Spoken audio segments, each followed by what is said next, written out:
Voilà, et donc je vais essayer de parler un peu de l'épistémologie des sciences sociales, donc qui visiblement n'attire pas les grandes foules, ou en tout cas ne soulève pas des grandes questions, mais je vais quand même essayer de vous en dire un petit mot ici.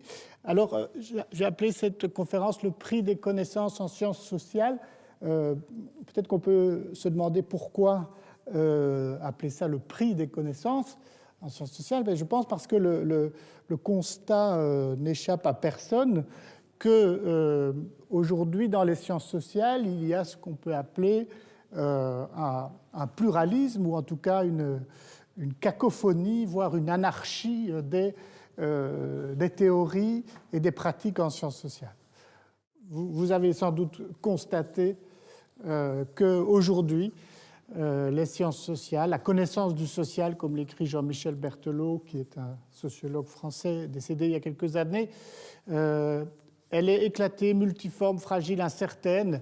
Elle apparaît à beaucoup comme une réalité hybride, une sorte de monstre, de monstruosité, qui joue à la fois des chiffres et des images, à la fois de la preuve et du rêve, et qui serait aussi incapable de trouver sa place dans le concert des sciences, que de se résoudre à en sortir, à s'en dissocier.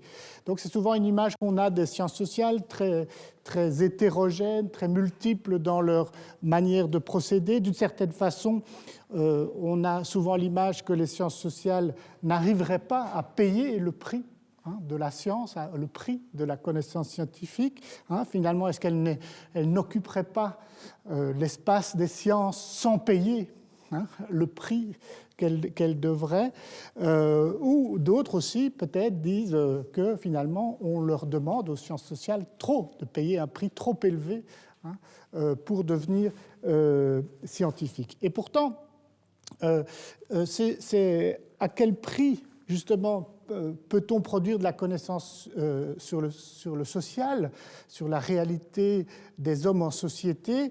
Eh bien, ceux qui sont dans les sciences sociales n'arrêtent pas de développer des tentatives de prise de connaissance, des moyens de connaître le social. Donc, on a une très, très grande diversité de méthodes en sciences sociales. Vous en avez sans doute aperçu l'une ou l'autre. Ça va de l'exploration des objets, les entretiens, les interviews avec des acteurs, des enquêtes de terrain, dans toutes les situations possibles et imaginables, donc plutôt des démarches de type, on va dire dans notre vocabulaire, qualitative, et puis toute une série de techniques beaucoup plus quantitatives, et notamment l'usage des statistiques pour essayer de dégager des tendances sociales. Mais les terrains aussi sur lesquels travaillent les sciences sociales sont extrêmement variés, et peuvent couvrir toute la planète et tous les lieux les plus étonnants, depuis les palais de justice où travaillent les magistrats, jusque les salons de coiffure où on peut faire de l'ethnologie. Donc quelque chose effectivement de très hétérogène, les sciences sociales, et aussi très hétérogène parce que on y trouve énormément de conflits et de controverses théoriques, en fait, au sujet de la manière d'interpréter les observations, d'interpréter le social. Les sciences sociales sont sans doute ces sciences dans lesquelles on n'arrête pas, d'une certaine façon, de s'invectiver, de se quereller, voire surtout de s'injurier aussi, à propos de la bonne manière d'interpréter et de lire le social. Donc bien souvent, quand on parle des sciences sociales, on a un peu le cri, on entend des cris, pour reprendre l'image d'un célèbre tableau de Munch qui s'appelle Le Cri.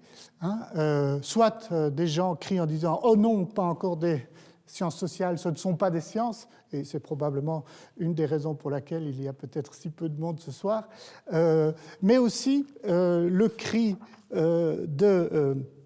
à l'intérieur même on pourrait dire de la communauté des praticiens des sciences sociales, ces cris que j'ai évoqués, ces controverses qui sont très nombreuses et qui peuvent parfois faire penser qu'on est dans un véritable pugilat théorique et épistémologique. Mais ce vacarme et ces controverses, en fait, elles sont aussi vieilles que les sciences sociales. Elles sont, depuis la naissance des sciences sociales, disons au XIXe siècle, pour faire simple, il y a ces cris et ces controverses au sein de la discipline, et elles sont d'une certaine façon, ces dissensions, redécouvertes à chaque génération et se traduisent dans le cri d'angoisse des étudiants et des étudiantes qui avancent dans les sciences sociales et qui sans cesse nous demandent à nous, leurs enseignants et leurs enseignantes, de dire mais est-ce que les sciences sociales sont vraiment des sciences? Et si oui, comment doit-on les mener? Donc, une situation qui semble un peu angoissante, on pourrait dire, notamment sur la question de savoir mais est-ce que les sciences sociales sont bien des sciences et à quel prix, donc, à quelles conditions pourraient-elles l'être?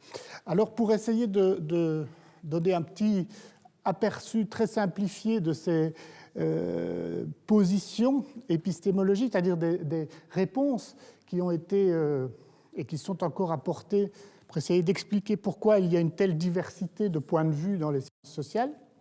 Je vais mobiliser des figures un peu plus sympathiques, encore que, ça c'est des questions de goût personnel, 4 philosophes et sociologues que je vais utiliser comme des figures, pas seulement au sens de personnes particulières, mais de penseurs qui ont, d'une certaine façon, réfléchi la manière dont on peut comprendre cette diversité des sciences sociales, et notamment cette diversité épistémologique. Donc, comme il y a un pluralisme dans les sciences sociales, il y a aussi un pluralisme épistémologique et une diversité des explications en fait, données à la diversité des sciences sociales. Et d'une certaine façon, c'est à travers ces 4 figures que je vais essayer de vous rendre compte de la manière dont on peut comprendre à la fois le prix qu'il faut payer pour faire science à propos du monde social, et à la fois aussi ce qui explique la diversité des positions dans ces disciplines. Comme on n'est vraiment pas nombreux, surtout, n'hésitez pas à m'arrêter si vous avez des questions ou des remarques. Alors, 4 figures, 4 récits, on pourrait dire aussi d'une certaine façon, qui vont nous dire des choses différentes à propos du prix à payer en sciences sociales. On va voir les 4 positions successivement, mais certains vont nous dire pour faire science en sciences sociales, il faut chercher à avoir tort, il faut chercher au contraire à comparer l'incomparable, il faut chercher à savoir à qui l'on parle, ou alors il faut chercher à savoir qui parle. Ça, c'est le prix à payer pour simplifier les positions que je vais vous expliquer maintenant. Alors je commence par la première figure qui est sans doute connue, et notamment à travers les conférences précédentes dans ce cycle-ci, c'est la figure du philosophe Karl Popper qui, en 1961, a écrit un texte important pour la philosophie des sciences en général, mais en particulier pour les sciences sociales, qui s'appelle donc tout simplement, on pourrait dire, la logique des sciences sociales, mais ce titre cache beaucoup de choses, et il a été donc publié successivement dans plusieurs langues, et vous voyez notamment en allemand et en anglais, sous le titre de la controverse positiviste au sujet de la sociologie, et de la sociologie allemande en particulier, puis sous un autre titre un peu plus tard en français. Alors, que nous dit Karl Popper? Je vais faire simple, mais il prend ses distances justement par rapport à ce qu'on pourrait penser être une définition canonique de la science et une définition positiviste de la science qu'on peut retrouver chez Émile Durkheim, le fondateur français de la sociologie, qui écrivait dans les règles de la méthode sociologique, qui est donc le livre de chevet de toutes les sociologues et chercheurs en sciences sociales, en 1895, quelle était la manière, donc, le prix à payer pour faire science dans les sciences sociales. Durkheim écrit « On cherchera d'abord, à l'aide de la déduction, comment l'un des 2 termes a pu produire l'autre en observant des phénomènes sociaux. Puis on s'efforcera de vérifier le résultat de cette déduction, on est bien dans l'ordre déductif, à l'aide d'expériences, c'est-à-dire de comparaisons nouvelles. On est sur le schéma de l'expérience qui vise à valider des hypothèses, des déductions. Si la déduction est possible et si la vérification réussit, on pourra regarder la preuve comme faite. La science est ce qui prouve ce qu'elle avance comme affirmation. Dès qu'on a prouvé que dans un certain nombre de cas, deux phénomènes varient l'un comme l'autre, on peut être certain qu'on se trouve en présence d'une loi, dit Durkheim, donc en 1895. Donc la preuve est la condition du caractère scientifique des sciences et des sciences sociales en particulier, et notamment parce que la sociologie et les sciences sociales sont capables de produire des lois du monde social par le dispositif de l'expérience. Alors Karl Popper va partir de l'idée dans son texte que justement cette position qu'il appelle le naturalisme fourvoyé ou déplacé, cette position avancée par Durkheim, en fait, doit être dénoncée. Ce n'est pas une position épistémologique tenable pour les sciences sociales. Et notamment, il va donc dénoncer l'idée de naturalisme, cette conception selon laquelle tous les domaines de la réalité peuvent être expliqués par les méthodes propres aux sciences de la nature, et ce qui est la position de Durkheim énoncée précédemment. Alors, Popper va dire cette idée que les sciences sociales doivent fonctionner sur ce modèle des sciences naturelles n'est pas synonyme, dit Popper, de l'objectivité qui serait enfin atteinte par les sciences sociales, mais au contraire, cette idée-là est absurde, dit Popper, parce que d'abord, il n'existe pas de science qui serait purement observatrice, c'est-à-dire que quand nous regardons le social, nous ne faisons pas que observer, nous avons toujours des théories en tête, des hypothèses, des thèses à propos du réel, et ce que fait le scientifique, c'est toujours mettre en rapport des théories et des observations. On n'observe jamais les choses sans avoir déjà des hypothèses ou des théories en tête. Et par ailleurs, Popper souligne l'idée très importante pour lui que la recherche scientifique est animée par des valeurs, et notamment l'attachement à la vérité, qui est une valeur morale, alors que le positivisme disait que justement il fallait se détacher des valeurs. Le vrai scientifique est celui qui n'a pas de valeur, qui arrive à se détacher des valeurs humaines. Et justement, Popper dit mais non, s'il n'y avait pas cet attachement à la valeur de la vérité, par exemple, ça n'aurait pas de sens, on ne pourrait pas comprendre le travail des scientifiques. Et donc là-dessus, il va construire sa thèse de la falsifiabilité, qui, je pense, vous connaissez sans doute, vous l'avez déjà entendu. C'est une idée assez simple dans son principe, mais qui est importante à retenir.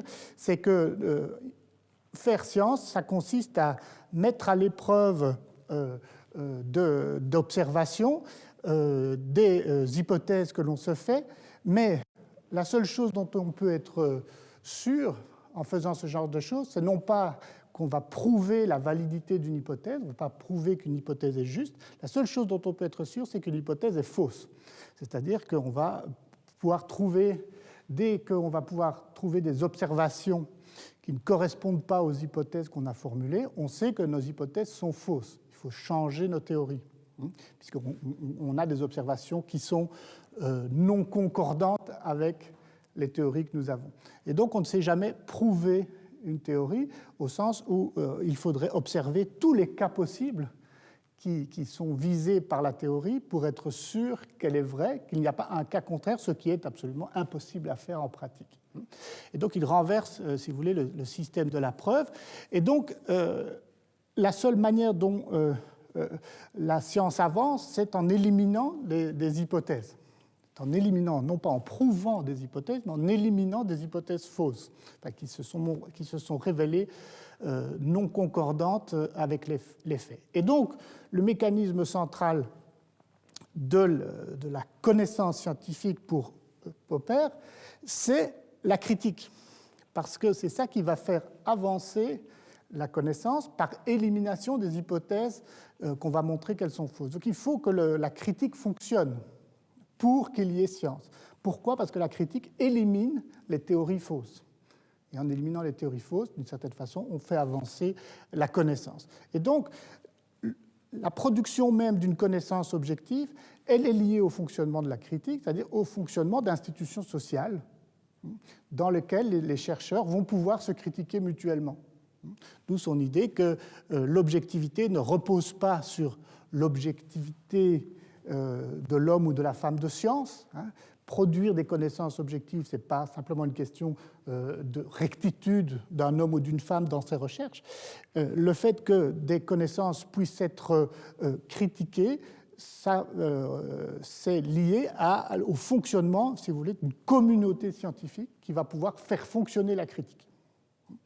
Et donc l'objectivité, la connaissance objective, elle est produite par un fonctionnement social qui est celui de la communauté scientifique. Autrement dit, s'il n'y a pas de communauté scientifique, il n'y a pas de connaissance scientifique, parce qu'il n'y aura pas d'élimination des hypothèses fausses.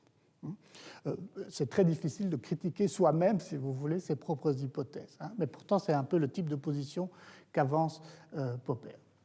Et donc, pour Popper, le savoir ne consiste jamais qu'en des suggestions provisoires de solutions. Une théorie ne peut jamais être prouvée. La seule justification du savoir consiste dans la critique. Un savoir scientifique, c'est en fait un savoir qui peut être critiqué. Et c'est ce qui le distingue du savoir dogmatique, par exemple, parce que le dogme est ce qui ne peut pas être critiqué, tandis que le savoir scientifique doit être critiqué, et c'est ce qui fait justement son caractère scientifique. Et donc, sur ce point de vue-là, Popper soutient une position qu'on appelle moniste, c'est-à-dire qu'il y a un seul critère de définition de la science, qui est donc le critère de la falsifiabilité que je viens d'expliquer.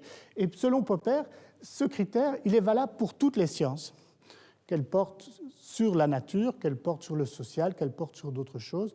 Il n'y a qu'une manière de faire science, c'est de faire fonctionner la critique, c'est-à-dire de faire de confronter des affirmations théoriques avec des observations et d'éliminer les théories fausses.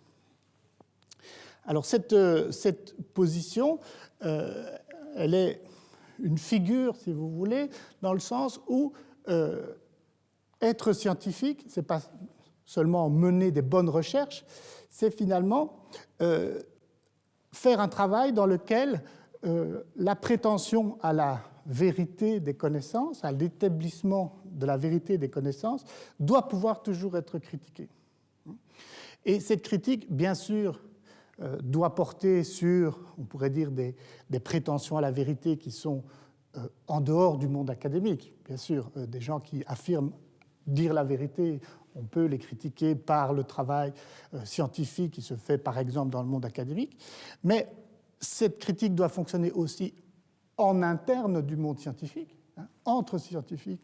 Il faut critiquer les hypothèses des autres, et finalement la science, quand on regarde la littérature scientifique, ce n'est que ça, ce n'est presque que ça, c'est-à-dire en permanence des critiques d'autres travaux, dont on essaye de montrer les limites, les erreurs ou les contresens parfois, mais c'est aussi cette figure de Popper, c'est aussi quelque chose, d'une certaine manière, qui devient une forme d'éthos ou d'éthique scientifique, c'est-à-dire le scientifique ou la scientifique, c'est aussi la personne qui se met en position d'avoir tort, qui se donne les moyens, d'une certaine façon, d'avoir tort, de montrer que ce qu'elle dit, ce qu'elle pense, en fait, peut être montré faux. Et donc, essayer de se mettre dans une position qui est une position finalement de non-savoir. Alors, c'est une sorte de paradoxe apparent, puisque les scientifiques sont ceux qui savent, mais en fait, ils se mettent en position d'être ceux qui ne savent pas, ou être en position d'avoir tort. Ce que je résume par cette phrase, finalement, être scientifique, c'est chercher à avoir tort, c'est-à-dire à montrer que ses propres connaissances, et les connaissances que nous avons, sont quelque part fausses. Et je voulais vous montrer une illustration que vous ne pourrez pas entendre puisqu'il n'y a pas de son, mais c'était donc un morceau d'entretien avec Pierre-Joseph Laurent, qui est professeur d'anthropologie à l'Université de Louvain, et qui relate dans un entretien sa manière de fonctionner. Alors c'est un entretien qui a lieu qui est disponible sur Internet et qui est dans une série qui s'appelle « Les possédés et leur monde ». C'est une série d'entretiens avec des anthropologues de tout pays. Hein. Vous voyez, je vous ai mis là une petite capture d'écran de la page d'accueil. C'est des entretiens longs qui sont très intéressants pour rentrer dans la fabrique de la recherche. Et Pierre Jean-Laurent nous parle notamment d'un livre qu'il a écrit qui s'appelle « Amour pragmatique ». Famille, migration et sexualité au Cap-Vert aujourd'hui. Et il y a un passage, bon, vous ne l'entendrez pas du coup, dans lequel il explique c'est quelque chose que je rapproche de cette figure, si vous voulez, de Popper ou de chercher à avoir tort. Il habite donc, il fait son enquête de terrain là-bas à Praia, la capitale du Cap-Vert. Le Cap-Vert qui est une île dans l'Atlantique en bordure de l'Afrique, en face du Sénégal. Et donc il enquête sur cette société dont beaucoup de personnes sont dispersées à travers le monde. Et donc il loge chez une dame, il a loué une chambre chez une dame dans la capitale, et il n'enquête pas sur cette dame, pas du tout, mais tous les jours il voit une photo qui est posée sur la télévision de cette dame. Bon, il ne se pose pas trop de questions, mais à un moment, il demande quand même, par politesse, à cette dame qui l'héberge, mais finalement, c'est qui sur cette photo, hein. Et la dame explique d'abord, c'est mon mari qui est sur la photo. Et puis déjà, Pierre-Jo est très étonné parce qu'il ne savait pas que la dame était mariée, elle ne lui avait jamais dit qu'elle était mariée. Donc bon, voilà, c'est ses affaires. Puis il dit, mais et la femme qui est à côté de lui, c'est qui? C'est la femme de mon mari. Pierre-Jo est encore plus étonné. Donc, son mari est remarié là-bas aux États-Unis, parce que la photo a été prise aux États-Unis avec une fille de la femme de son mari. Et aussi sont à côté les deux jeunes hommes qui sont en fait les fils de Maïssa, la dame chez qui il loge au Cap-Vert. Et donc, c'est une sorte de famille recomposée, si on veut, mais pas au sens occidental du terme, qui se trouve là-bas aux États-Unis. Et cette photo est là sur la télévision dans le salon. Et donc, Pierre-Jo raconte comment il a été complètement frappé par cette découverte, enfin par la signification de cette photo, et qu'il a été frappé parce que cette photo l'a amené à se rendre compte, je l'exprime moins bien que lui malheureusement, à se rendre compte qu'en fait ses hypothèses sur la société capverdienne étaient fausses. Il explique comment il était parti avec l'idée que dans cette société, on trouvait des familles occidentalisées. Les structures traditionnelles capverdiennes avaient disparu avec la modernisation, l'indépendance du pays, etc., et qu'on était sur des familles de type occidental, dans des relations comme les nôtres. Et en fait, il se rend compte, en voyant cette photo, que ce n'est pas du tout le cas. Et il explique comment ce moment où il se rend compte « je n'ai rien compris » est le moment fondateur de sa recherche. Il dit c'est à partir de ce moment-là que j'ai commencé à travailler et justement à comprendre quelque chose. Mais il a fallu que je me rende compte que je ne comprenais rien à ce monde, en fait. Que mes hypothèses de travail, et ça faisait déjà quelques semaines qu'il était sur place, étaient totalement fausses. Et c'est ce qu'il appelle dans son vocabulaire le moment anthropologique. En fait, le moment anthropologique, c'est le moment où on se rend compte qu'on ne comprend rien du monde qu'on explore. Et ce n'est pas le moment où on aurait tout compris, c'est le moment où on ne comprend rien, où on comprend qu'on n'a rien compris. Ce qui est une façon contemporaine, on pourrait dire propre à l'anthropologie, mais d'appliquer, si on veut, d'incarner cette figure de Popper, c'est-à-dire de payer le prix de la connaissance en sciences sociales, c'est-à-dire de renoncer à l'illusion du savoir établi, que ce soit le savoir qui est véhiculé traditionnellement, on pourrait dire, dans le monde de la recherche, des hypothèses évidentes, mais que ce soit aussi le savoir que je pensais établi pour moi-même, que je porte en moi-même et qui me semblait établi, en fait. C'est au moment où je renonce à ce savoir-là que je produis de la connaissance. Et d'une certaine façon, ça demande, idéalement, de s'attacher au savoir incertain. Le scientifique, la scientifique, doit pouvoir dire « je n'ai rien compris ». Et pour Popper, c'est le fonctionnement même, c'est la base même du savoir. Et donc on peut comprendre que ce fonctionnement de la critique est une des raisons qui va amener ces controverses permanentes dans les sciences sociales, puisqu'évidemment, on est tout le temps en train de critiquer les autres savoirs, mais aussi les siens propres, ce qui peut aussi amener des scientifiques à dire une chose à un moment et peut-être à en dire une autre à un autre moment. Ce qui pourrait apparaître comme des aveux de faiblesse, mais si on est dans la perspective poppérienne, ce n'est pas du tout le cas, c'est au contraire une avancée du savoir.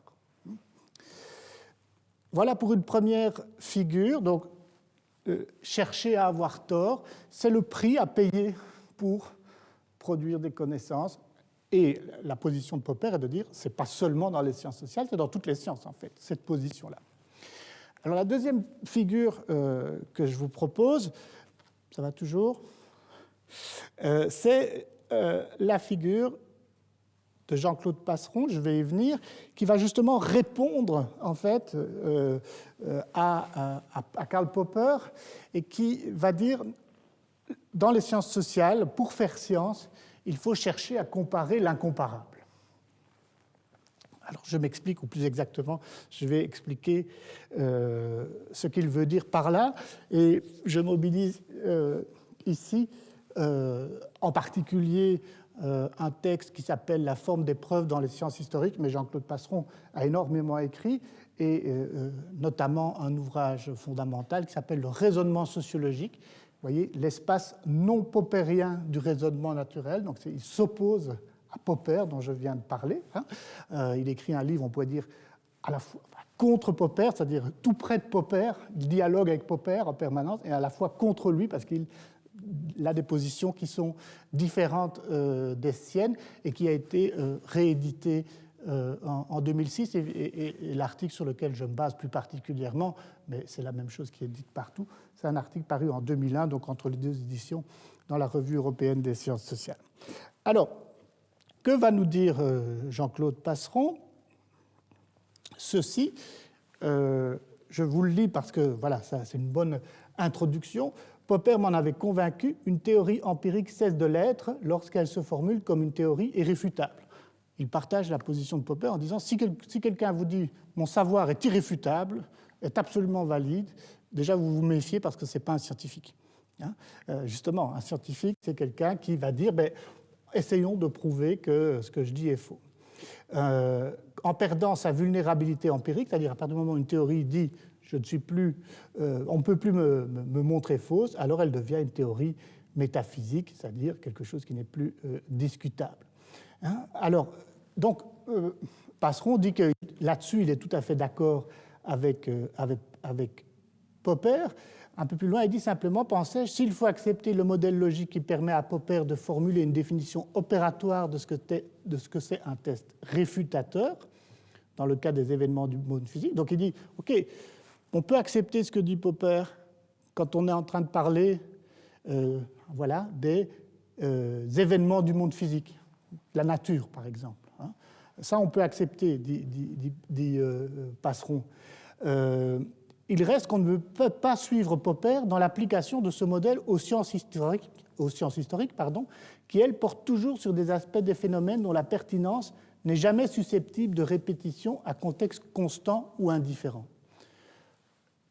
Phrase fondamentale, puisque Passeron nous dit attention, quand on travaille dans les sciences sociales, on travaille sur des phénomènes qui sont situés dans le temps et dans l'espace. On travaille sur des observations qui ont lieu à certains moments, à certains endroits. Toujours situés. Et c'est ça que les sciences sociales, c'est de ça dont les sciences sociales essayent de rendre compte. C'est pour ça qu'il va parler de sciences historiques ou de monde historique. Les sciences sociales travaillent sur des phénomènes situés dans l'espace. Ça se passe toujours quelque part à un moment donné, avec certains acteurs et pas d'autres. On ne travaille pas sur des événements, si vous voulez, intemporels, hors de l'espace et du temps. Les sciences sociales essayent toujours de rendre compte de ce que font les hommes et les femmes, quelque part à un moment donné. Et il dit, du coup, ça fait toute la différence, parce que ces événements-là, sur lesquels les sciences sociales travaillent, ne sont jamais identiques les uns aux autres. Tout est toujours différent. Une manifestation qui se passe à Bruxelles en 2023 n'est pas la même qu'une manifestation qui se déroulait à Paris au XIXe siècle. Tout est différent. Les gens sont différents, le contexte est différent, l'état des connaissances est différent, tout est absolument différent. Donc, quand on travaille sur le monde historique, c'est-à-dire sur ce qui se passe concrètement dans le monde, les choses deviennent en fait incomparables. On ne peut plus raisonner, dit Passeron, ce qu'on fait souvent dans les sciences de la nature, toute chose égale par ailleurs.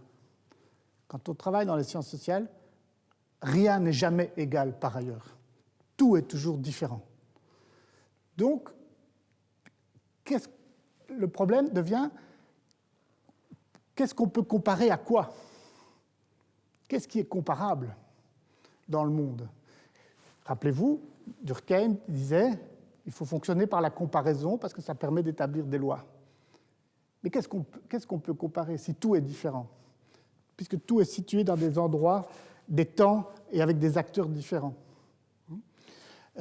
Du coup, la comparaison, dans ce sens-là, devient impossible.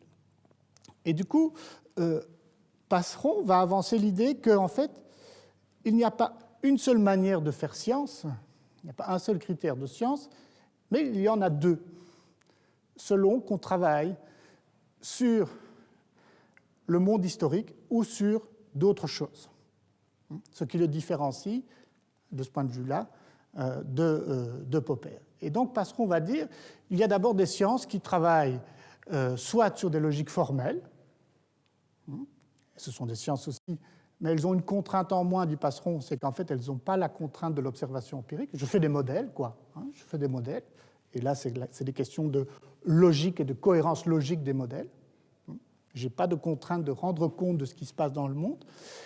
Ou alors, il y a aussi des sciences qui fonctionnent par hypothético-déduction, c'est-à-dire on fait des hypothèses et des tests, et notamment des tests de laboratoire. Le laboratoire étant un dispositif très intéressant pour produire des connaissances, mais il est très intéressant parce qu'en fait, il rend les choses toutes comparables. C'est-à-dire que si, par exemple, je fais des tests psychologiques sur des êtres humains, ce que je teste, j'essaye d'éliminer tout ce qui fait la différence entre les sujets que je mets dans mon laboratoire ou j'en en garde que quelques-unes pertinentes. Par exemple, le sexe. Je fais des comparaisons entre les hommes et les femmes. Mais je ne garde qu'un critère. Tout le reste, je ne m'intéresse pas à ça et je les fais réagir sur un élément qui est isolé de son contexte. D'ailleurs, venir dans le laboratoire, ça veut dire sortir, laisser le monde extérieur à l'extérieur du laboratoire et ne plus porter ce monde extérieur dans le laboratoire. Et donc, ça, c'est éliminer le contexte.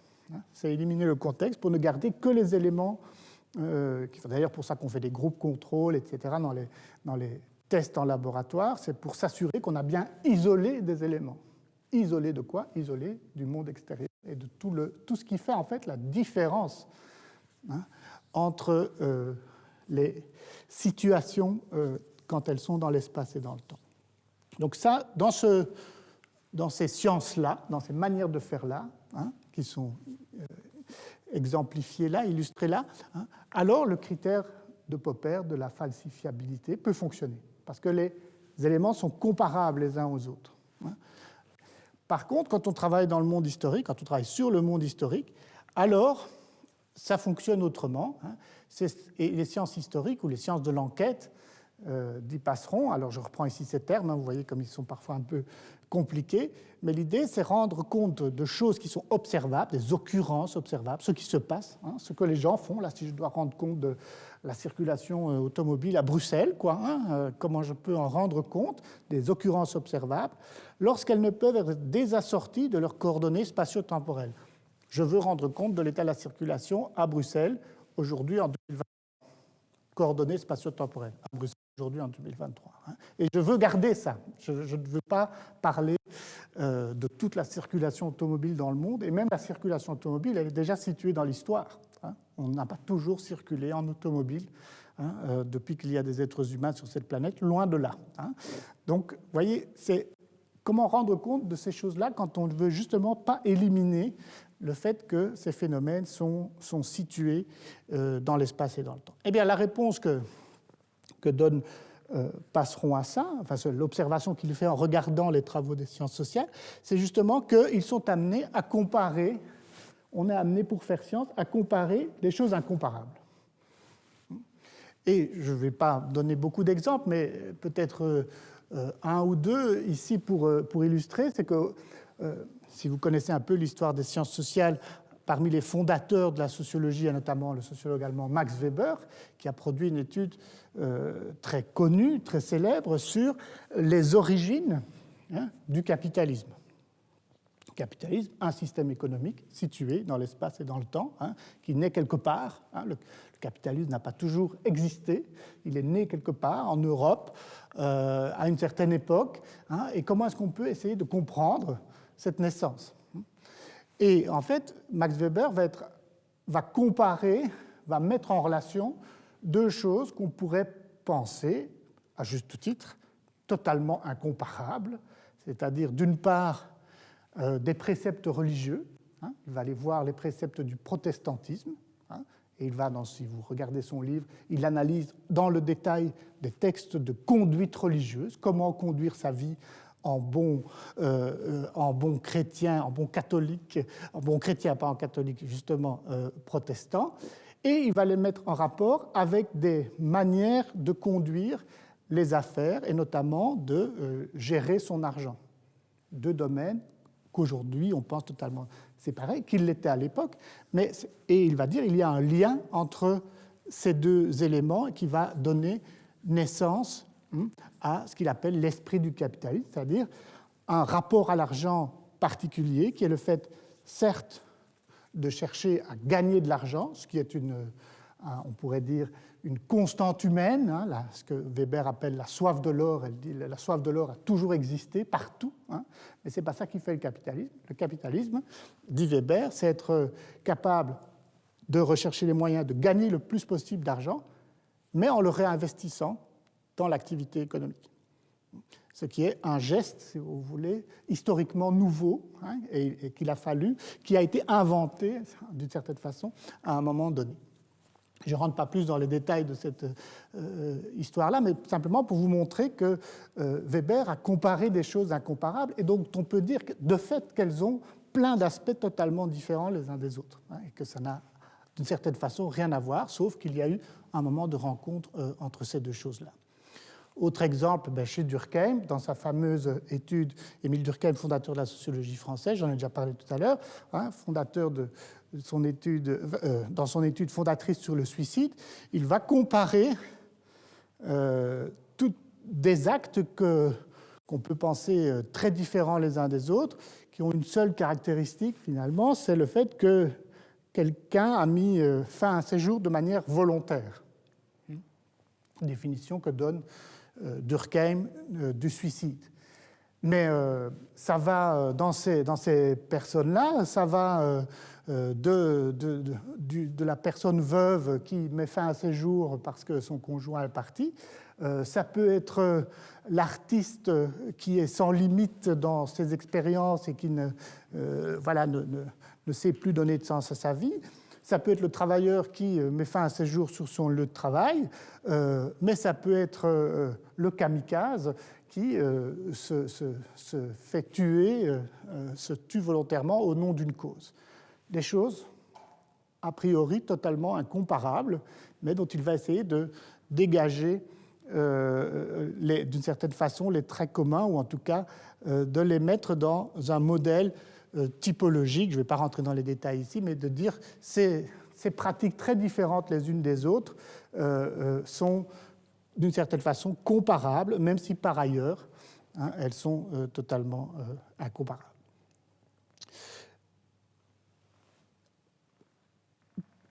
Passeron va alors dire que la manière de faire science dans les sciences historiques ou dans les sciences du social est donc différente de ce que je disais tout à l'heure, à la fois des modèles, c'est la colonne de droite pour vous, l'idée qu'on va essayer de dégager des lois générales, de mettre en modèle les comportements et les observations, et où on va pouvoir utiliser un raisonnement expérimental, mais en fait ce sont des modèles, comme je le disais, où il n'y a pas de données situées, ce qu'il va appeler des déictiques. Une déictique, c'est une observation qui est située. Cette table-ci, je la montre au doigt, cette table-ci. Si je peux parler, ça c'est une déictique, je dis cette table-ci, il y a des taches de café dessus. Cette table-là, c'est de celle que je parle. Par contre, je peux dire une table à 4 pieds. Quand je dis une table à 4 pieds, on est sur un modèle, c'est-à-dire c'est un modèle universel, c'est une définition. Tandis que cette table a des taches de café, j'utilise une déictique. Et donc, d'un côté, on peut avoir des modèles sans observations, sans précision empirique, et de l'autre côté, on a un pôle qu'on appelle idiographique ou singulier, c'est-à-dire qu'on va essayer de, par exemple, je peux essayer de comprendre comment les taches de café sont arrivées sur cette table-ci, ce qui est un événement singulier, unique. Comment je peux rendre compte des taches de café qui sont sur cette table-ci. Et Passeron va dire les sciences sociales, les sciences historiques sont entre ces deux pôles. Elles ne vont pas essayer de rendre compte de choses absolument singulières, mais elles ne peuvent pas non plus produire uniquement des modèles qui se débarrassent des observations situées, parce que c'est ça, des événements situés, c'est ça qu'elles essayent de rendre compte. Je passe ces exemples-là. Juste pour revenir sur la question, alors comment fait-on preuve dans ces modèles-là, le problème, c'est comme je le disais, qu'on compare des choses incomparables dans les sciences historiques, et donc la seule chose qu'on peut faire d'une certaine façon, c'est multiplier les observations pour essayer de montrer que la comparaison tient la route d'une certaine façon. On va pouvoir multiplier, se dire que la manière dont on a construit la comparaison de choses tient la route en multipliant les situations, même si plein de choses les distinguent par ailleurs. Juste un exemple, vous voyez un livre qui s'appelle « La mise en scène de la vie quotidienne », écrit par un sociologue américain qui s'appelle Erving Goffman. Dans ce livre-là, Erving Goffman essaye de montrer que la vie sociale est un théâtre. Nous sommes en train... La vie sociale est tout le temps le fait que nous jouons des rôles. Et donc, si la vie sociale est un théâtre, nous sommes ici, je suis en train de jouer un rôle devant vous et vous êtes le public. Si la vie sociale est un théâtre, alors il y a aussi des coulisses, par exemple. Dans un théâtre, il y a des coulisses dans lesquelles les acteurs se préparent avant de monter sur scène et de jouer leur rôle. Et vous savez pertinemment bien que dans les coulisses, on ne se comporte pas de la même façon que sur scène. On y fait des choses qu'on ne fait pas sur scène. On y dit des choses qu'on ne dit pas. On se comporte de certaines façons. On prépare, en fait, ce qui va se jouer sur la scène, ou inversement, on va débriefer, d'une certaine façon, ce qui s'est passé sur la scène. Eh bien, pour essayer de montrer la pertinence de ce modèle, on pourrait dire, Goffman, par exemple, sur les coulisses, dans le chapitre sur les coulisses, va prendre une trentaine d'exemples très, très différents les uns des autres. Ça va de la scène de théâtre au sens strict du terme, jusqu'à la salle, à la cuisine du restaurant, hein, qui est en fait la coulisse pour les serveurs et les serveuses qui travaillent dans la salle de restaurant. Dans la salle de restaurant, quand vous êtes serveur, serveuse, vous jouez un rôle, vous devez être affable avec les clients, vous devez être serviable, etc. Et puis quand vous rentrez dans la cuisine du restaurant, vous dites « Ah, à la table 44, ça, ils sont vraiment infernaux, imbuvables, moi je ne peux pas les voir, ou au contraire, ceux-là sont très sympathiques, ou ils ne savent pas ce qu'ils veulent », des choses que vous ne pouvez absolument pas dire aux gens, évidemment, sur la scène, mais qui se passe dans les coulisses. Et il va prendre comme ça une trentaine d'exemples totalement différents, jusqu'à ce qui se passe dans la maison, par exemple, quand on reçoit des amis, etc., etc. Et pour essayer de montrer la pertinence de ce type, ce qu'on appelle en sciences sociales un type, c'est-à-dire un concept de coulisses que je ne peux pas le comprendre sans lui donner des exemples. D'ailleurs, c'est ce que j'ai fait avec vous. Qu'est-ce que c'est que des coulisses dans la vie sociale? Je ne peux pas ne pas donner des exemples situés, en fait. Sans ces exemples-là, je ne peux pas comprendre ce que c'est des coulisses. Et donc la manière de rendre ça scientifique, si vous voulez, c'est de multiplier les exemples et de montrer qu'ils sont comparables malgré tout ce qui les sépare. Malgré tout ce qui les sépare. Un restaurant n'est pas une salle de cours. Mais on peut les considérer comme des scènes avec des coulisses. Si on accepte de les comparer de cette façon-là. Mais peut-être qu'on pourrait les comparer aussi sous d'autres aspects, évidemment. OK? Donc, les sciences historiques ou les sciences sociales, dit Passeron, sont des sciences où faire preuve n'est jamais une simple question de tout ou rien. Et là, il a Popper dans le collimateur, c'est-à-dire que pour Popper, on savait quand une hypothèse était fausse. L'hypothèse est fausse, donc elle n'est plus rien. Je l'élimine. Dès que j'ai mon observation contradictoire, on est dans du tout ou rien. Dès que j'ai une observation qui ne correspond pas à ma théorie, j'abandonne ma théorie. Tout ou rien. Or, dans les sciences historiques, c'est une question de plus ou de moins dans l'allongement du questionnaire, c'est-à-dire dans l'allongement des comparaisons entre les situations que je peux faire. Et donc, dans les sciences sociales, pour Passeron, le prix des connaissances, c'est de renoncer au modèle, c'est-à-dire de renoncer à l'idée d'abandonner les phénomènes situés dans l'espace et dans le temps, parce que c'est ça l'objet des sciences sociales. Je ne peux pas les abandonner. Et donc je dois renoncer à l'idée du modèle. Pourquoi? Parce que le modèle suppose que toute chose égale par ailleurs. Et jamais rien n'est égal par ailleurs. Donc je dois renoncer au modèle, et en même temps, je dois m'attacher au savoir comparatif et interprétatif. Est-ce qu'une cuisine d'un restaurant et mon bureau avant un cours, est-ce que ce sont des coulisses? C'est une interprétation. C'est une interprétation. Il peut y en avoir d'autres, et le savoir des sciences sociales reste de cet ordre-là, interprétatif. En tout cas, c'est ce que nous dit Passeron.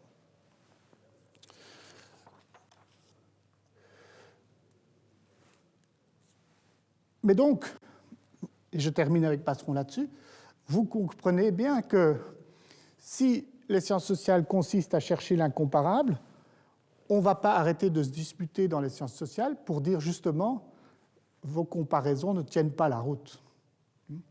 Vous avez comparé des choses incomparables. Et en fait, énormément de controverses en sciences sociales relèvent de cette idée-là, c'est-à-dire vous avez mélangé des choses qui ne sont pas comparables. Et donc, ce que vous proposez comme théorie ne tient pas la route parce que, regardez, il y a telle et telle différence qui sont tout à fait visibles et qui, effectivement, sont là, par ailleurs. Et donc, c'est ce qui génère aussi des controverses très importantes. Mais parce qu'on dit on ne peut pas faire autrement au sens, non pas de l'autorisation, mais de la capacité à faire science, c'est-à-dire de comparer ces choses qui sont tout le temps différentes, puisqu'elles se passent dans le monde historique, c'est-à-dire un endroit à un moment donné, et qu'une heure après, le monde a déjà changé d'une certaine façon, et c'est déjà autre chose. J'en viens à une troisième position, celle qui consiste à dire faire science dans les sciences sociales, c'est chercher à savoir à qui l'on parle. Alors, ce qui est intéressant ici, c'est que, avec cette position-là qu'on va voir, on va amener un troisième terme dans l'équation. Jusqu'à présent, aussi bien Popper que Passeron avaient réfléchi à partir d'une paire de termes, c'est-à-dire le rapport entre celui qui observe ou celle qui observe, le chercheur, la chercheuse, et le monde. Et ils se différenciaient l'un l'autre sur l'idée que, pour Popper, peu importe le type de monde qu'on regarde, il n'y a qu'un critère pour faire science, tandis que pour Passeron, il disait « Ah non, ça dépend, selon le monde qu'on regarde. Si on regarde le monde historique, alors on n'a pas les mêmes critères pour prouver ce qu'on dit que si on regarde un monde où il n'y a pas ces coordonnées spatio-temporelles, c'est-à-dire qui n'est pas situé. Mais on est toujours dans une relation entre le chercheur, la chercheuse, et ce qu'il observe. Avec cette troisième figure, et la dernière aussi, on va introduire un troisième terme qui est, d'une certaine façon, ceux ou celles à qui s'adresse cette connaissance qui est produite. C'est plus seulement une discussion interne, on pourrait dire, à ceux qui produisent la science, mais intervient aussi ceux qui sont, d'une certaine façon, en partie, en tout cas, à l'extérieur de ce binôme entre le sujet qui observe et l'objet qui est observé. Alors, ce sympathique monsieur, c'est Michael Burawoy, un sociologue américain, professeur à l'université de Berkeley en Californie, et qui a été pendant un certain temps président de l'Association américaine de sociologie, donc ce n'est pas n'importe qui.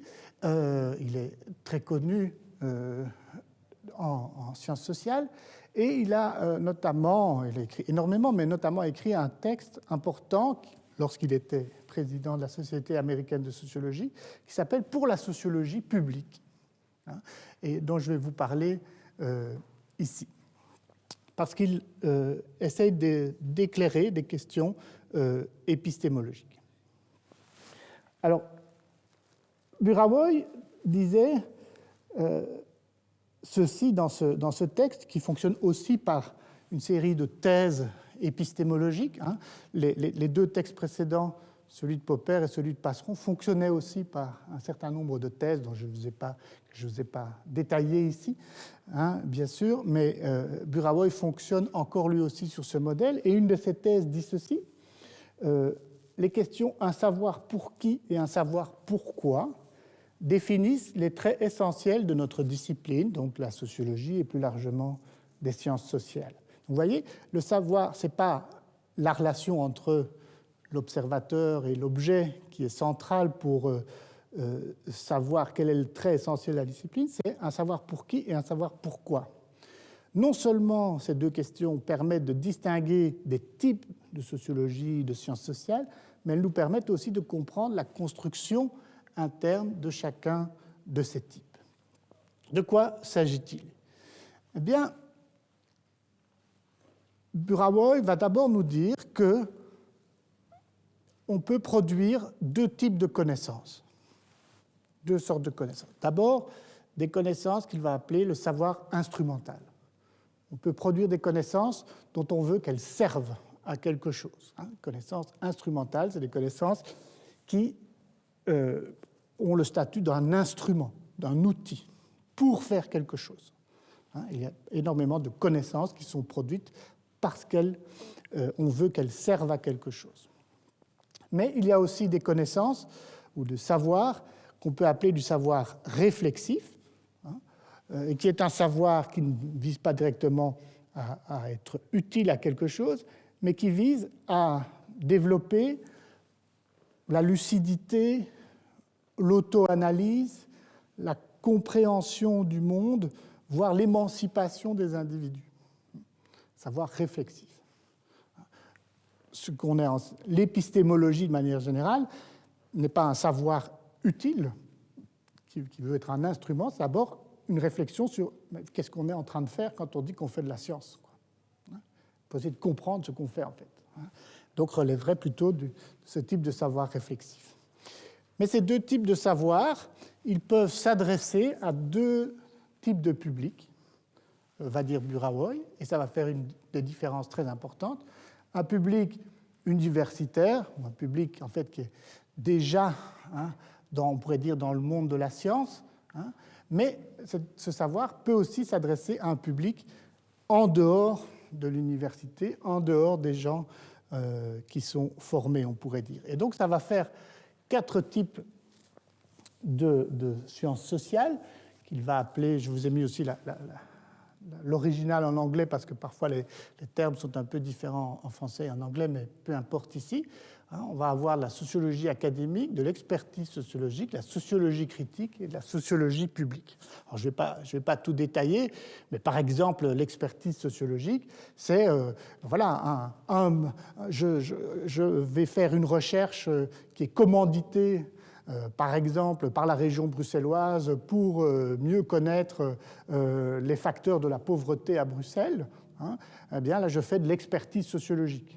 Je vais essayer de produire un savoir utile pour un public extra-universitaire, ici, par exemple, une entité publique, une administration publique. Ce n'est pas du tout la même chose que si j'écris un manuel de méthodologie qui est à destination des étudiants qui rentrent en première année à l'université, et auxquels je voudrais les initier à la pratique des sciences sociales, et je rédige un manuel de méthodologie. On va être dans le savoir instrumental, mais qui est adressé à un public universitaire. C'est le même type de recherche.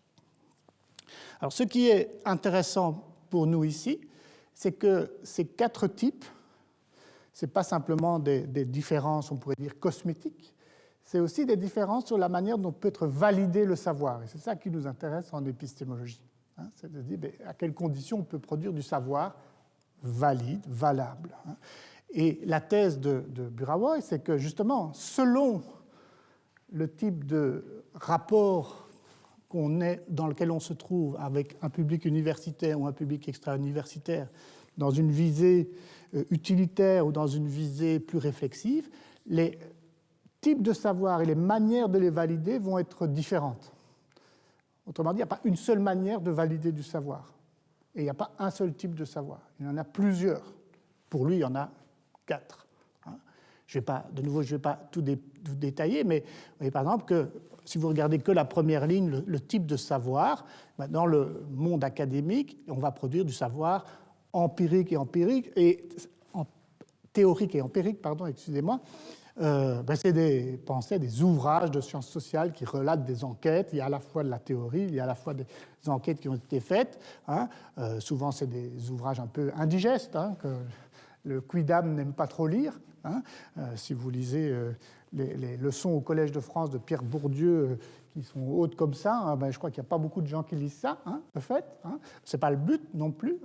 À l'inverse, si vous faites ça comme rapport de recherche pour la région bruxelloise, ils ne vont pas la lire non plus. Ce n'est pas le but. Il faudra avoir quelque chose de court et on va avoir du savoir concret, d'une certaine façon applicable, dans l'expertise sociologique.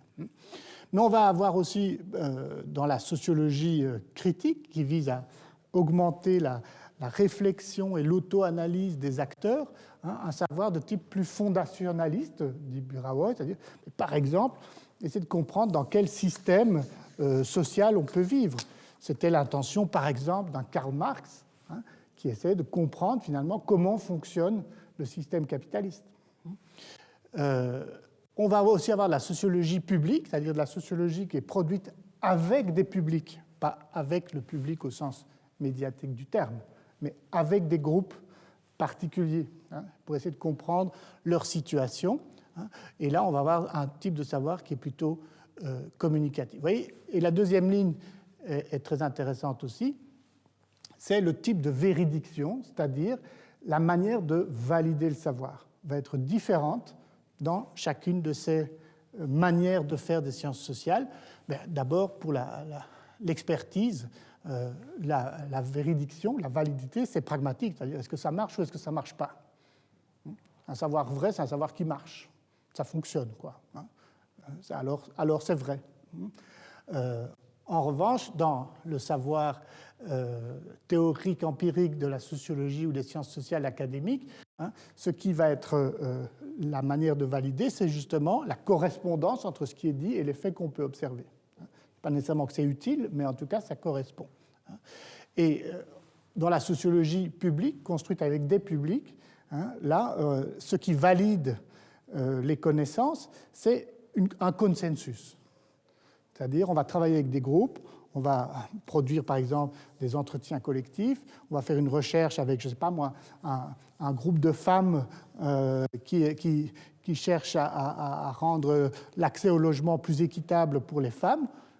Eh bien, la connaissance qui va être produite par consensus. Qu'est-ce qui est... Le chercheur produit des choses, ce groupe produit des connaissances, et finalement, sur quoi est-ce qu'on se met d'accord? Quelles sont les connaissances qui sont convergentes entre nous, par consensus.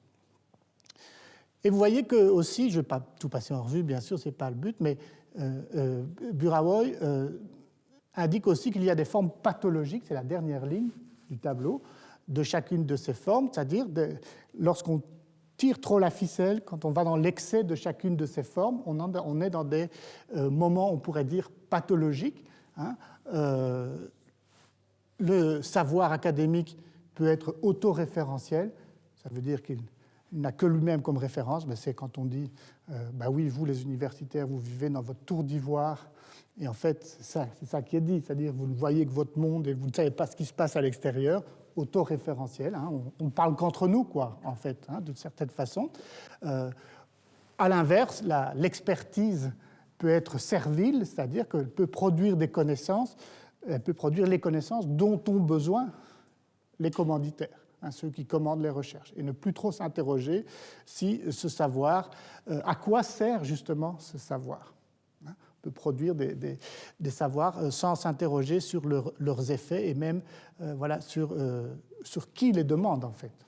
Alors que la sociologie critique va justement peut amener à des formes de dogmatisme, puisqu'elle essaie de comprendre le fondement des choses. Par exemple, aussi la réflexion épistémologique peut devenir dogmatique, c'est-à-dire peut à un moment de dire c'est comme ça que ça doit fonctionner et pas autrement.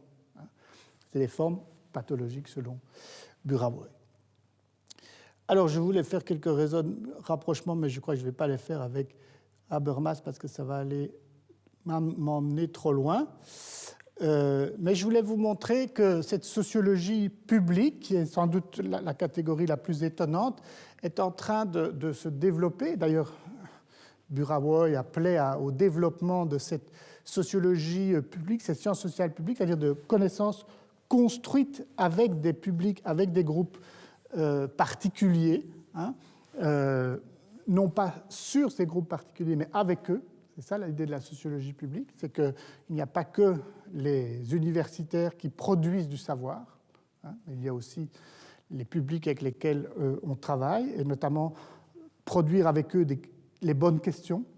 C'est quoi les bonnes questions à se poser pour produire de la connaissance, avec de nouveau l'idée que les scientifiques universitaires ne savent pas tout, mais que les questions sont construites aussi avec les publics et les moyens d'explorer les réponses à ces questions. Et voilà deux exemples. Par exemple, une revue assez récente qui s'appelle Monde commun. Vous voyez la présentation de la revue.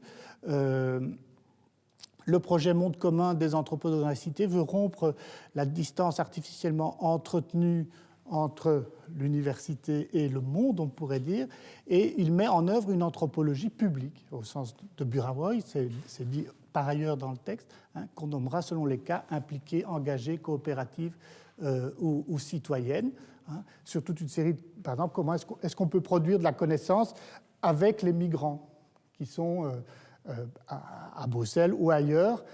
Qu'est-ce que c'est qu'être migrant? À quoi est-ce qu'ils sont confrontés?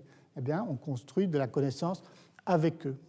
Vous voyez que prochainement, à l'ULB, le 1er juin, il y aura une journée de rencontre sur la recherche participative et les sciences citoyennes qui sont rattachées à cette idée d'une coproduction de la connaissance avec des acteurs. Et donc, on n'est pas seulement, les sciences sociales ne sont pas seulement en train de produire de la connaissance sur le monde, mais avec le monde, ce qui est, et ce qui suppose des manières de valider les choses différentes.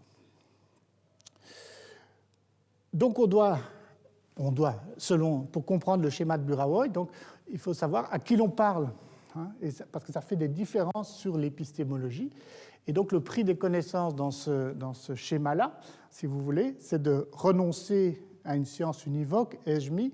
Ça veut dire univoque, c'est qu'il n'aurait qu'une seule voie. Là, les sciences sociales ont plusieurs voies, à la fois en termes de chemin, de manière de faire, mais aussi de paroles qu'elles peuvent apporter. Selon qu'on s'adresse à un public ou à un autre, selon qu'on vise un type de savoir ou un autre, on n'a pas une science univoque dans ce sens-là. Ce qui veut dire aussi qu'on fatalement, logiquement, par déduction, on pourrait dire, on va s'attacher à l'interpellation réciproque, c'est-à-dire que ces différentes manières de faire sont tout le temps en train de s'interpeller mutuellement, en disant « mais tu travailles avec des acteurs, mais tu es en train de vendre ton âme au diable, quoi. » Et puis les autres,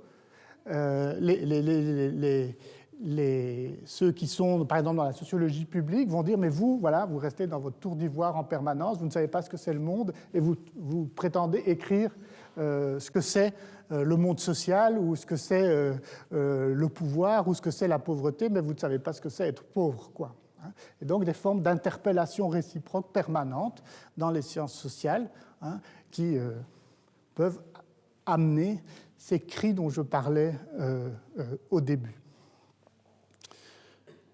Ça va ?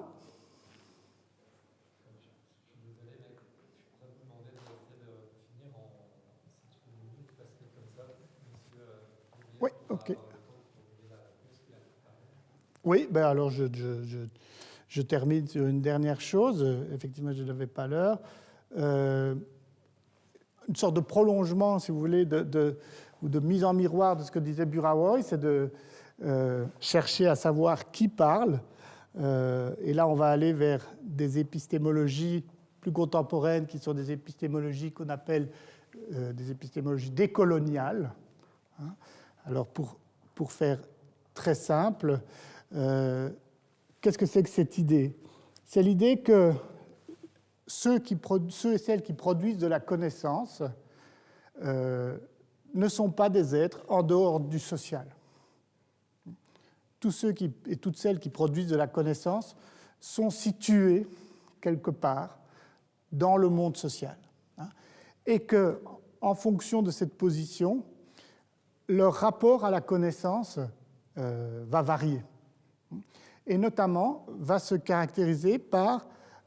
monde va se caractériser par une forme de racisme épistémique ou d'épistémologie coloniale, c'est-à-dire une forme de domination qui s'exerce dans le domaine du savoir, dit Grossfogel.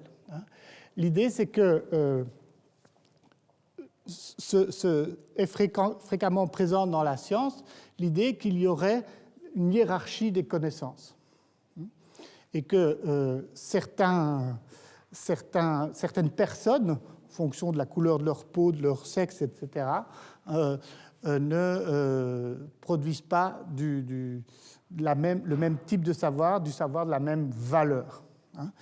Et en fait, finalement, le domaine de la production des sciences n'est pas indépendant de la position qu'on occupe dans le système de structure de la domination. Je vais aller vite, système de la domination qui est lié à l'histoire du monde, et notamment à la domination historiquement installée de l'Occident, qui est sur la partie du dessus du schéma. C'est l'Occident a colonisé le monde, et dans cette colonisation politique, économique, militaire du monde, et par l'idée que si vous voulez, la race blanche serait supérieure aux autres. Et accompagnant cette idée, il y a le fait que ceux qui sont justement les colonisés, ceux de couleur, ceux qui sont dans les pays retardés, entre guillemets, produisent aussi du savoir qui est de moins bonne qualité. Ou pour le dire encore autrement, les producteurs de sciences en Occident estiment que leur science est universelle, qu'elle n'est pas située, qu'elle est d'emblée universelle. Petite parenthèse, quand je vous ai parlé de Popper, à aucun moment nous est venue l'idée que c'était quelqu'un européen, autrichien, situé dans le temps et dans l'espace, un homme blanc qui produit du savoir. D'emblée, il est reçu, nous le recevons comme savoir universel.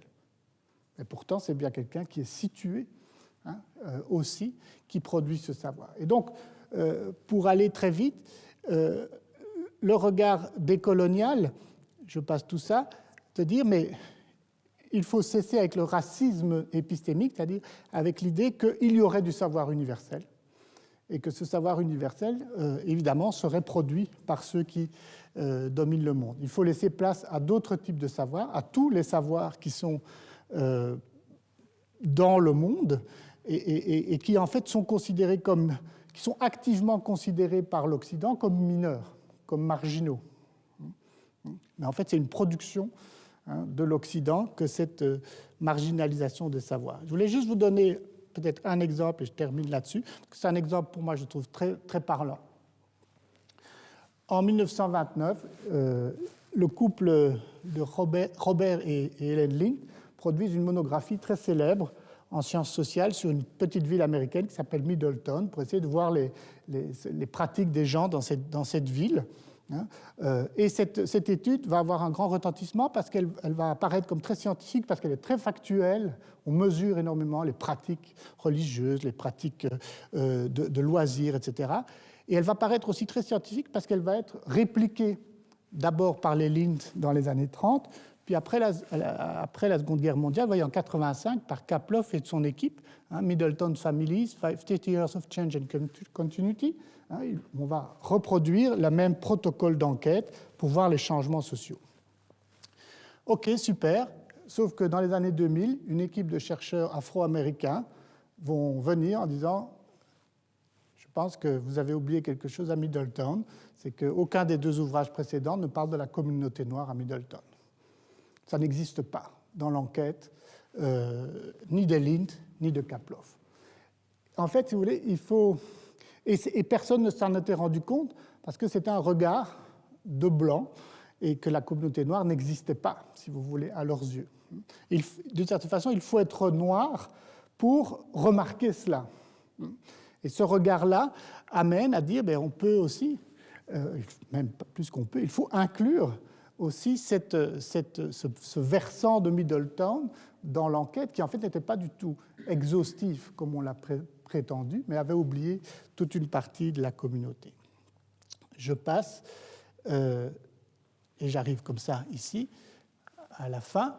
Donc l'idée de ce regard décolonial, c'est que le prix des connaissances, c'est quoi? C'est que, de fait, dans cette perspective, on va produire moins de savoir, moins de savoir universel, moins de savoir qui se prétend produit de nulle part, en fait, mais on va produire plus de savoir au pluriel, plus de connaissances du monde, qui sont des savoirs situés, partiels, mais justement, plus on en produira, mieux c'est d'un point de vue de la science, puisqu'on va plus connaître le monde. On va plus connaître le monde, ce qui est le but de la science. Et Grossfogel écrit ceci, la compréhension du monde est beaucoup plus ample que la compréhension occidentale du monde. Elle est pluriverselle et non universelle. Et donc, la condition pour produire du savoir, et je m'arrête là-dessus, c'est de savoir qui parle, parce que s'interroger sur qui parle, ça permet d'interroger ces catégories. Ça permet de se dire, mais peut-être qu'un autre regard va nous montrer des choses différentes. Si je regarde le monde social en tant que femme, Est-ce que je suis attentive aux mêmes choses que quand c'est un homme qui regarde, alors qu'il prétend avoir un regard absolument neutre? Ça, c'est cette idée-là, le regard décolonial. Chercher à savoir qui parle pour savoir où il est situé, où cette personne est située, et comment est-ce que je pourrais aller chercher d'autres points de vue situés pour augmenter, pas pour invalider, mais pour augmenter ma connaissance du monde. Donc l'idée, ce n'est pas que les connaissances produites sont fausses ou invalides, c'est qu'elles sont, d'une certaine façon, incomplètes, et que je peux les compléter en sortant de cette idée d'un regard non situé. Voilà, je vais m'arrêter là-dessus alors.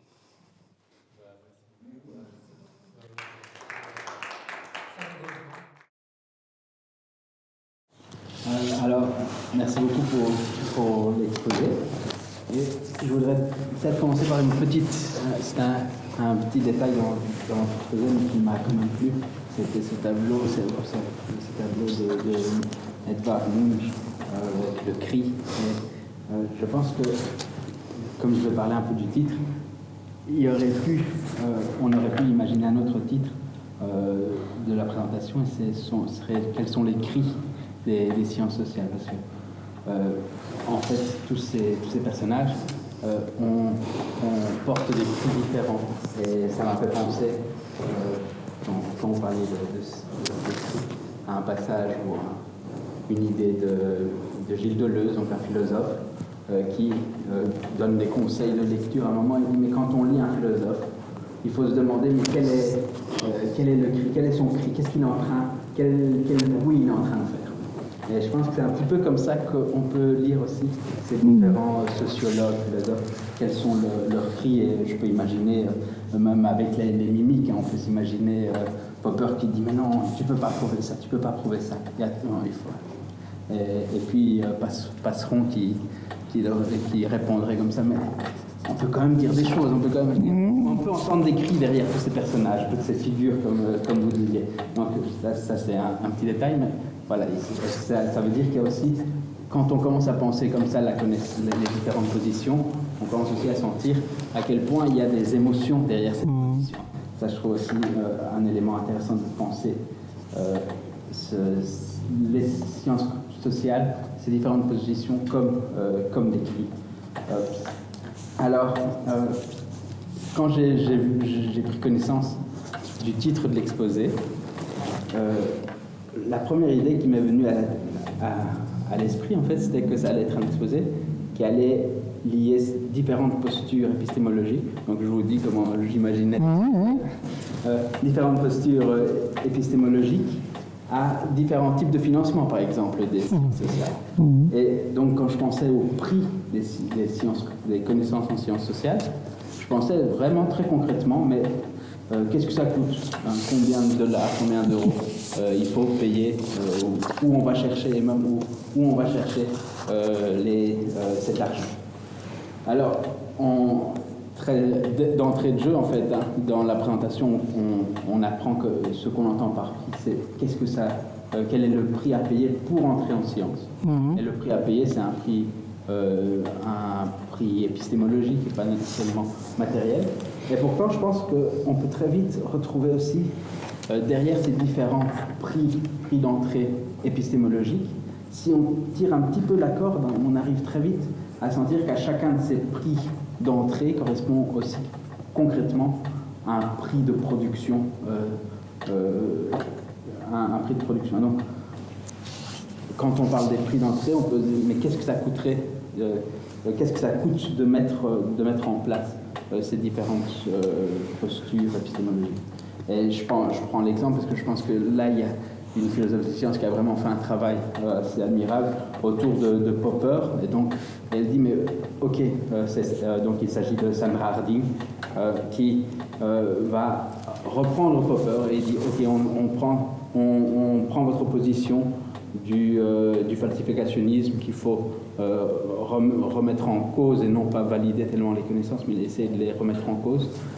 Pour faire un bon travail de remise en cause, il il ne faut surtout pas qu'il y ait une communauté homogène. Parce que si on parle avec des collègues qui ont toujours plus ou moins les mêmes idées, qui ont le même type d'éducation, on va évidemment pas confronter les idées et à un moment, on va avoir des idées qu'on accepte alors qu'on ne les a pas, on n'a pas réussi à les mettre à l'épreuve de façon tout à fait efficace. Et c'est comme ça qu'elle va dire, mais pour pouvoir faire une bonne science de type poppérienne, il faut aussi modifier la société, il faut pouvoir intégrer dans les universités plus de femmes. Elle avait commencé ce travail déjà dans les années 70, et donc c'était aussi un cri de dire il faut intégrer des Noirs, des gens du monde entier, d'autres pays. Et qu'est-ce que ça demande concrètement? Ça demande tout un prix, tout un coût au niveau de l'éducation, au niveau de... Et en poussant à l'extrême, c'est ça le joli geste, je trouve, de Sandra Lee. Elle prend très au sérieux Popper. Elle dit si on le pousse très loin, et il nous demande en fait de modifier la société. Pour pouvoir faire science, c'est pas simplement un prix épistémologique, c'est aussi un prix, un prix concret. Et ça peut être très bénéfique dans ce cas-ci pour la société, parce qu'il faut modifier les sociétés pour pouvoir faire de la bonne science. Alors, donc ça c'est mes deux premiers points sur le CRI, et deuxième point sur ce prix, et essayer de le rendre, est-ce qu'on pourrait tirer un petit peu plus loin pour le rendre très concret, ce prix. Et ensuite peut-être un troisième point, je m'arrêterai là, même s'il y a beaucoup d'autres choses à tirer de l'exposé, hein. Par rapport à ce qu'il manque, ce qui me semble manquer, ou ce qui m'étonne de ne pas apparaître dans le carré que vous avez donné, donc avec Passeron, Popper, Burawoy et Goswell. C'est le concept à aucun endroit, là où on s'en approche peut-être le plus, c'est chez Passeron, où on a le concept d'historicité. Et à ce moment-là, en fait, je m'attendais à entendre parler du concept d'enquête. Et à aucun moment, pourtant, on l'a entendu. Alors que l'enquête et la preuve, j'ai l'impression que chez Passeron, on arriverait plutôt du côté de l'enquête, où on va essayer de faire attention à des traces, à mettre en lien certaines pistes. Et c'est une toute autre façon d'aborder les problèmes que le modèle de la preuve. Et donc je pense qu'on pourrait aussi réfléchir ce contraste entre preuve de type expérimental à laquelle s'intéressait Popper prioritairement, et puis un autre type de science qui serait des sciences d'enquête, et qui ne seraient pas typiquement des sciences sociales, hein, parce que certains, beaucoup de sciences biologiques par exemple sont de type d'enquête, où on va essayer de mettre en lien des éléments pour essayer de raconter l'histoire évolutive de certains traits. Ce concept-là d'enquête, j'ai l'impression qu'il pourrait aussi émerger dans ce. Et puis un autre élément, ou un autre concept qui n'est pas apparu et qui me semble assez récurrent dans ces discussions-là, c'est le concept de science de la contemporanéité. Le fait que dans certaines sciences, quand on produit des sciences, on modifie au même temps les publics auxquels on s'adresse.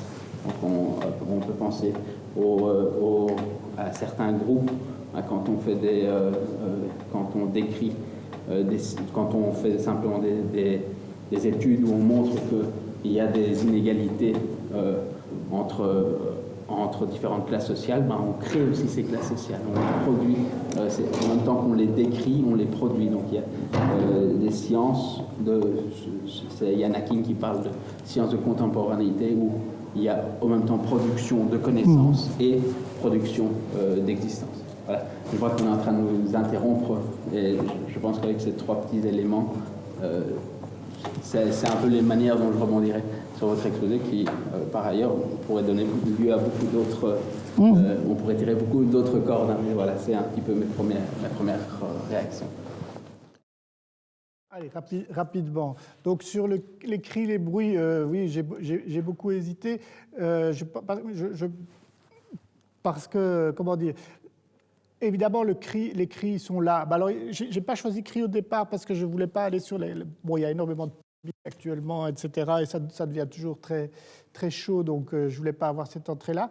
En revanche, sur l'idée d'émotion, il faut s'entendre, parce que de fait, il y a beaucoup d'émotions derrière toutes ces positions, mais c'est plus que de l'émotion. Pour moi, c'est l'enjeu qui est de dire ce qu'on fait est-il de la science? Et je pense que c'est vraiment un cri, c'est-à-dire tous ceux que j'ai cités et plein d'autres disent les sciences sociales font science. Et c'est ça que nous crions. Mais elles le font selon des critères qui doivent être réfléchis et qui sont sans doute propres. Mais bien sûr que derrière ça, il y a cette émotion-là de dire nous faisons de la science, mais nous faisons des connaissances, nous produisons des connaissances qui ont leur validité, et de fait, c'est un cri, mais c'est aussi un cri réciproque, dans le sens, tout le temps, des accusations justement de ne pas produire des connaissances valides. Donc, effectivement, c'est extrêmement chaud, on pourrait dire. Alors, sur le prix, de fait, je ne suis pas trop étonné que ça puisse susciter ce genre d'attente, et je trouve la question super intéressante. Je pense que toutes les épistémologies ont leur prix, mais toutes les sciences ont leur prix. Et Popper était effectivement le premier à dire que, et je l'ai même redit, hein, les conditions sociales de l'objectivité scientifique, en fait, bien sûr qu'elles ont leur prix. Et elles ont non seulement leur prix financier, qui est très important, hein, si on voit le secteur de l'éducation, le secteur de la recherche dans nos pays, c'est pas rien, et beaucoup disent qu'il pourrait être encore bien plus élevé. Mais de manière générale, c'est aussi un prix, c'est effectivement aussi un prix, on pourrait dire politique, c'est-à-dire de défense, éventuellement d'extension d'un espace dans lequel cette critique peut fonctionner. Et je suis tout à fait d'accord que cet espace n'est pas exclusivement limité à l'université, qui commence bien plus tôt et qu'il existe en bien d'autres endroits aussi, et notamment la raison pour laquelle, des secteurs comme le secteur associatif, par exemple, et tous les endroits de délibération et de production de connaissances méritent qu'on les soutienne. Et de fait, ça a son prix tout à fait. Faire une société ouverte, pour reprendre une expression de Popper, bien sûr que ça coûte. Et c'est des choix politiques aussi de mettre de l'argent dans certains endroits. Donc c'est tout à fait passionnant comme entrée. Alors la troisième question est pas plus compliqué, mais il demanderait plus de développement.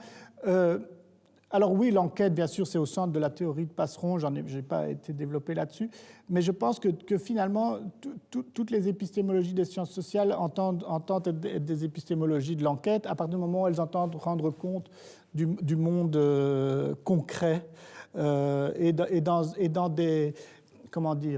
des perspectives épistémologiques qui sont justement celles d'un savoir en train de se faire. Et je pense que dans l'enquête, il y a aussi cette idée-là, c'est que le savoir n'est jamais acquis d'une certaine façon, et aussi parce que le monde lui-même change. Voilà. Et alors, je termine là-dessus, je suis absolument tout à fait d'accord que la production de connaissances sur le social produit le social aussi. Ça, c'est absolument évident. Pour ne prendre qu'un exemple, les théories, par exemple, bourdieusiennes sur la structure de la société, hein, l'idée des classes sociales, des capitaux, sont devenus des lieux communs par lesquels énormément de gens lisent le social et, d'une certaine façon, participent